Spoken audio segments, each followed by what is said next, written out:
तो जो धरती की मूल चीज़ें हैं वो तो हमेशा ही रहेंगी, वो कभी ख़त्म नहीं हो सकती। अब मान के चलिए अगर हवा हवा अगर मात्र मात्र 5 मिनट के लिए ना चले, हवा अपना काम करना बंद कर दे, वायुदेव अपना काम करना बंद कर दें, तो क्या हमारा बॉडी चल पाएगा? नहीं चल पाएगा। 5 मिनट कैसे ज़िंदा रह पाएंगे? समझ रहे हैं ना आप? तो 5 मिनट कैसे ज़िंदा रह पाएंगे? नहीं रह पाएंगे। तो वही है। तो परमात्मा ने, डिवाइन ने, प्रकृति ने हम लोगों को इस पृथ्वी लोक पर क्यों जन्म दिया और हमारे लाइफ का पर्पस क्या है, हमारा जीवन क्या है, हमें यहाँ पे क्या करना है, नहीं करना है, क्या सही है, क्या गलत है, वो सब कुछ में बताते हैं। तो सबसे पहले आप ये समझ लीजिए कि जो पृथ्वी जो हमारी जो पृथ्वी लोक है वो सेंटर में है। पृथ्वी जो है सेंटर में है, इसके नीचे 7 लोक हैं और इसके ऊपर 7 लोक हैं। कुल मिला के 14 लोक हैं। जो नीचे के लोक हैं वो नेगेटिव हो सकते हैं, मतलब जैसे कि तल लोक, पाताल लोक, ये सब जो है वहाँ पे हो सकता है कि नेगेटिविटी ज़्यादा होती हो या आत्माओं को यातना दी जाती हो, ऐसा कुछ हो सकता है। तो कुल मिला के 14 लोक हैं। और जो ऊपर के लोक हैं, जो ऊपर का ही पहला लोक है, जिसे आप लोग स्वर्ग लोक बोलते हैं, तो वहाँ पे जो आपकी लाइफ स्टाइल होगी वो हज़ारों लाखों की संख्या में होगी। यानी कि जैसे कि अभी हमारे कलयुग की आयु जो है 5,000 के आसपास, मान के चलिए कि 5,000 हमारे कलयुग की आयु है। तो जब आप ऊपर चले जाएंगे, वो हायर लोकों में चले जाएंगे, तो वहाँ पर क्या है, जितनी उस युग की आयु होती है उतनी आपकी आयु होगी। मतलब हज़ारों लाखों में। आप इसको अनलिमिटेड जैसा ही समझें। आपको वहाँ पे मरना नहीं है, आपको दोबारा यहाँ पे वापस नहीं आना है। आप 2-3 चीज़ों में आपको वापस आना पड़ सकता है। जैसे कि अगर आप वहाँ पे कोई बहुत बड़ा नियम तोड़ दें, कोई बहुत बड़ा वहाँ पे नियम तोड़ दें या कुछ ऐसा वहाँ पे काम कर दें, तो उसकी वजह से आपको हो सकता है श्राप मिल जाए, दंड मिल जाए, तो उसके स्वरूप आपको पृथ्वी लोक पे आना पड़ेगा। दूसरा, जैसे कि भाई मैंने अभी आपको बताया, जैसे कि पीटी अवतार हमारे बीच यानी कि प्रशांत त्रिवेदी जी, श्री हरि नारायण के 9वें अवतार कल्कि भगवान इस समय हमारे साथ इस पावन धरा पे अवतार ले चुके हैं। तो वो आए हैं, तो वो नारायण आए हैं। और शिव, जैसे कि मैंने आपको शुरुआत में बोला ना, जय शिव नारायण। तो शिव नारायण यानी कि जब युग परिवर्तन होता है, जब युग को चेंज किया जाता है, समझ रहे हैं ना बात को, जब युग को परिवर्तन किया जाए तो उसमें विध्वंस भी मचेगा। तो शिव, जैसे कि शिव और नारायण, इन दोनों की ही ऊर्जा से जो है परिवर्तन होता है, युग परिवर्तन होता है। तो शिव भी हैं। तो आपको क्या लगता है, अगर इतने बड़े बड़े परमात्मा इस पावन धरा पे अवतार लिए हैं, तो आपको क्या लगता है खाली 2 ही आए होंगे? अरे बहुत, और भी बहुत परमात्मा और बहुत सी देवीय शक्तियाँ इस समय हमारे साथ मौजूद होंगी अवश्य। ये बात मैं जानता हूँ। आप ही सोच के देखिए। तो हमारे जीवन का उद्देश्य क्या है? जैसे कि हमको यहाँ पे जन्म दिया गया है, तो हमारे जीवन का उद्देश्य क्या है?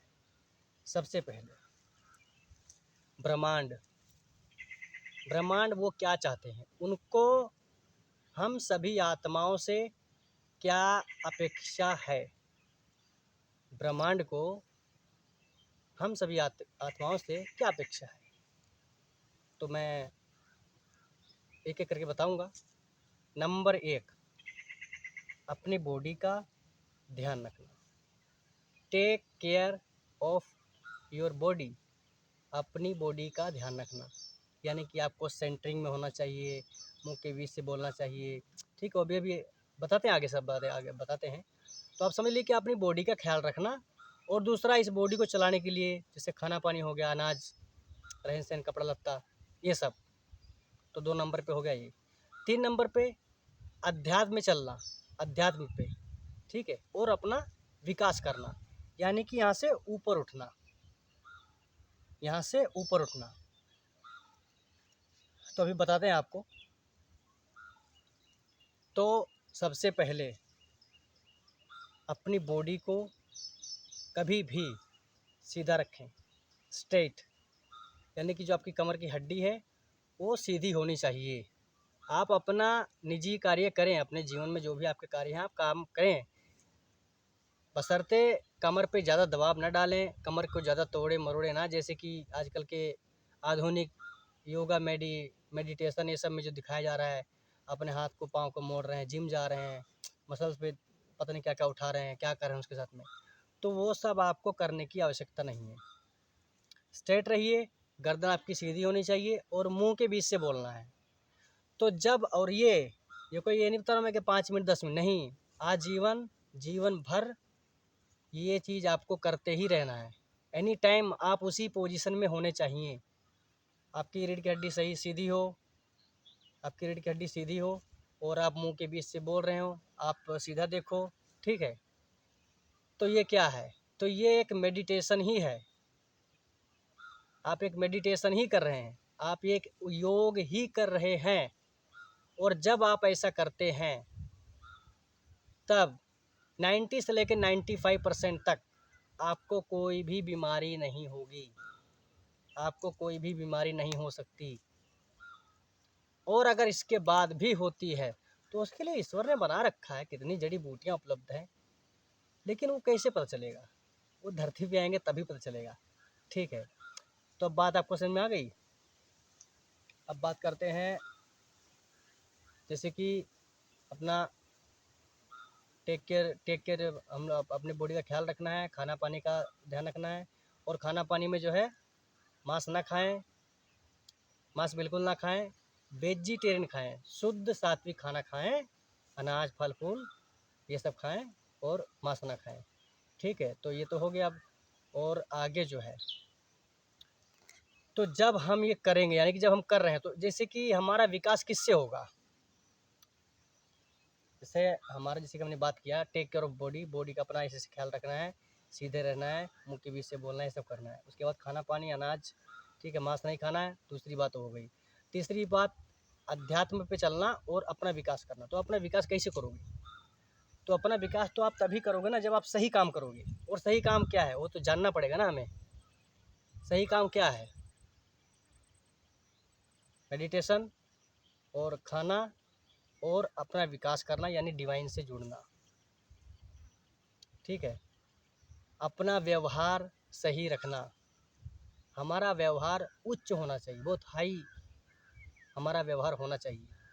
कोई भी हमारे अंदर डिमांडिंग एटीट्यूड नहीं होना चाहिए, जैसे भगवान से ये ले लो, भगवान से वो मांग लो, भगवान से ये मांग लो। और जो आजकल की प्रार्थना है, तो प्रार्थना में भी तो मांगा ही तो जा रहा है, क्या बोल रहे हैं, इतनी शक्ति हमें देना दाता, मन का विश्वास कमजोर होना, हम चले नेक रास्ते पर हमसे भूल कर भी कोई भूल हो ना। यानी कुछ भी हम इतनी शक्ति हमें देना दाता, मतलब हम मांग रहे हैं, हम उनसे डिमांड कर रहे हैं। तो डिमांड का एटीट्यूड कभी भी हम आत्माओं के भीतर, हम दिव्य आत्माओं के भीतर कभी भी डिमांडिंग की भाव नहीं होनी चाहिए। रावण को भी इतने वरदान मिले, इतनी शक्तियाँ मिली, तो कैसे मिली, वो प्रॉपर तरीके से। जैसे कि सिर्फ नाम जप से भी कुछ नहीं हो जाएगा।